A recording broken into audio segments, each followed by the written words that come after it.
La revue de presse. Bonjour Samuel Etienne. Bonjour Maxime, bonjour Anissa, bonjour à tous. Bonjour Samuel. Ça marche aussi. Vous connaissez la bonne blague du jour dans vos journaux ce matin? La bonne blague qui se retrouve en une de plusieurs de vos quotidiens alors que les médecins sont en grève cette semaine. Et bien là voilà, c'est pas le moment de tomber malade. Merci du conseil. Allez, je balance, c'est le Parisien et le Courrier de l'Ouest qui ont osé la blague. Mention spéciale aussi à la Dépêche du Midi qui titre, vous allez voir ça rigole sec en ce moment dans les rédactions, c'est grève docteur, c'est grève docteur. Allez, osons la blague sur l'actualité. Heureusement je suis là pour vous en parler sérieusement de cette grève des médecins dans un instant. Je serai même très sérieux ce matin puisque vous expliquerai avec Libération qu'Alain Juppé serait un excellent candidat pour que la droite gagne la prochaine présidentielle, à ceci près qu'il n'est pas certain que la droite vote pour lui, c'est embêtant. Et puis je vous donnerai aussi des nouvelles de Valérie Trierweiler qu'on a offert en cadeau à des enfants. Si, c'est possible. Pour Noël, on peut offrir Valérie Trierweiler au moins, c'est original. Avant d'en parler, d'abord les bons conseils du Parisien aujourd'hui en France. Oui, alors je me moquais à l'instant de ce conseil, c'est pas le moment de tomber malade, mais il faut reconnaître que le journal a pensé à ses lecteurs en cette semaine de grève des médecins et leur donne tout plein de bons conseils si jamais la grippe, la gastro ou que sais-je encore les attrape. Alors 1, appelez quand même votre médecin, peut-être n'est-il pas en grève. 2, inutile d'appeler SOS médecin, également en grève. 3, ne comptez pas sur les spécialistes. Déjà en temps normal, impossible d'avoir un rendez-vous, alors pendant les vacances et pendant une grève, vous imaginez.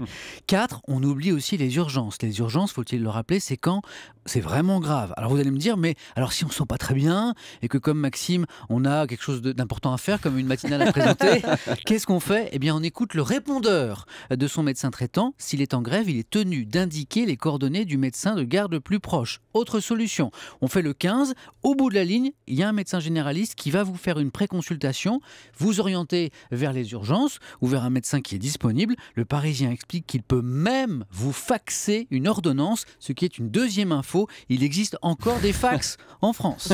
Sur cette grève, comme souvent, le Parisien donne la parole à ses lecteurs. Oui, alors des lecteurs partagés. Vous allez voir, Francine, 78 ans, comprend la colère des médecins face à la généralisation du tiers payant. Alizée, 19 ans, n'est pas d'accord. Elle vient de payer 23 € juste pour se faire un vaccin. Elle trouve ça un petit peu cher.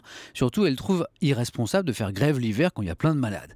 Mais ma préférée, c'est Charlotte. Charlotte, 35 ans, directrice de marketing, elle trouve que 23 € pour une consultation, c'est pas cher payé. D'ailleurs, elle propose souvent à son médecin de lui donner plus. Alors ça je l'avais jamais entendu. Ça. Ouais. Les commerçants de son quartier doivent l'adorer, Charlotte. Dites-moi, monsieur le boucher, elle est pas chère votre viande? Je vais vous donner un petit peu plus. Quoi, seulement 1,50 € le croissant, monsieur le boulanger? Allez, je vous en donne 2. Charlotte, ou la solution radicale à la menace de la déflation qui inquiète, vous le savez, tant les économistes. Ah oui, ça c'est sûr que ce serait radical. Merci, et sinon, à part Charlotte, que dit-on dans les journaux de cette grève des médecins? Libération n'a pas beaucoup de sympathie pour le mouvement et parle de motivation fourre-tout, un mélange de revendications corporatistes, ça c'est l'avis de Libération. C'est pas celui des Français qui, selon le Figaro en tout cas, c'est même son plus gros titre ce matin, soutiennent les Français cette grève des médecins, 63% contre 36% exactement. Le Figaro qui au passage critique la ministre de la Santé Marisol Touraine, elle a tout faux en un peu plus de 2 ans. Elle a réussi à se mettre à dos l'ensemble des syndicats de médecins, qu'ils soient de gauche ou de droite. C'est un véritable exploit. La voilà rhabillée pour l'hiver, la ministre. Très bien, comme ça, elle ne sera pas malade. Le Figaro prend la défense des médecins et l'humanité aussi. C'est pas souvent que le Figaro et l'UMA sont d'accord.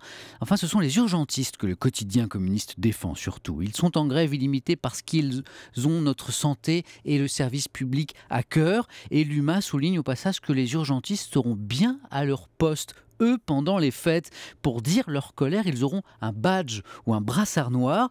Tiens, question ce matin, en cette période de fête où il fait bon rester au chaud, à la maison, avec sa famille, pourquoi les médecins libéraux n'ont-ils pas choisi, eux aussi, cette solution du brassard noir? Je dis ça, je dis rien. Le drame de Dijon, Samuel, 11 personnes volontairement fauchées par un conducteur qui criait Allah Akbar. C'est également évidemment à la une des journaux ce matin. Le quotidien de la région, le bien public, pose la question. Acte fou ou terrorisme? Et puis après l'attaque d'un commissariat de Joué-les-Tours, vous savez, le Figaro s'interroge. La menace de l'islam radical serait-elle en train de changer de nature en France?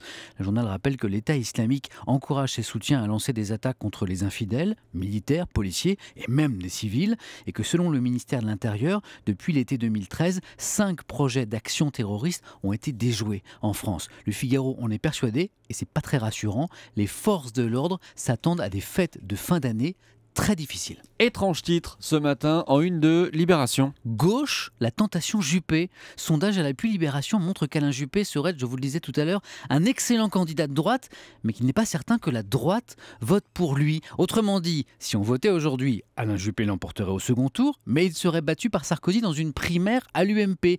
Car l'ennui pour Juppé, c'est que sa supercote dans les sondages, eh bien, elle repose sur sa popularité dans le camp d'en face, oui, à gauche.